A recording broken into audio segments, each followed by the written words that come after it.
હું doctor Anis Mansuri, consulting physician, Sanjivani heart and eye care hospital, Siddhpur.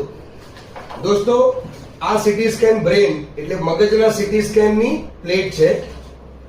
ઘણા દર્દીઓ કે જેમને ચક્કર આવવાની તકલીફ હોય છે એ મારી પાસે આવે છે, મને કે સાહેબ મને ઘણા ટાઈમથી ચક્કર આવે છે, મેં સીટી સ્કેનનો રિપોર્ટ પણ કરાવી દીધો છતાં ચક્કર મટતા નથી. દોસ્તો, ચક્કર આવવા એટલે આપણે મગજની જ બીમારી છે એ જરૂરી નથી.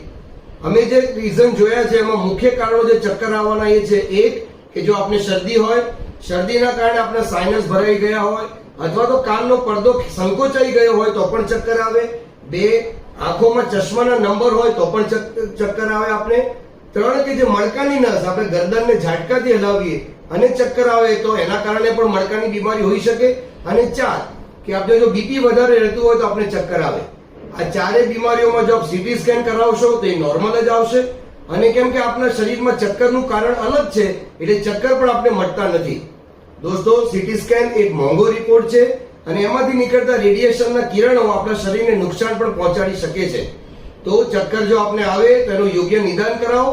ઘણા દર્દીઓ અમે જોયું છે કે ચશ્માના નંબર હોય છે પણ ચશ્મા પહેરવાનું ના ગમતું હોય અથવા સંકોચ થતો હોય તો તેઓ ચશ્મા પહેરતા નથી અને ચક્કર ના મટવાના કારણે ખોટા રિપોર્ટ અને ત્યાં સુધી કે મોંઘામાં મોંઘો સીટી સ્કેનનો રિપોર્ટ પણ કરાવી દે છે.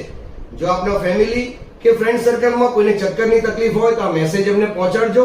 અને આપને કોઈ મૂંઝવણ કે પ્રશ્ન હોય તો અમારા હોસ્પિટલના વોટ્સઅપ નંબર પર સંપર્ક કરજો. Thank you.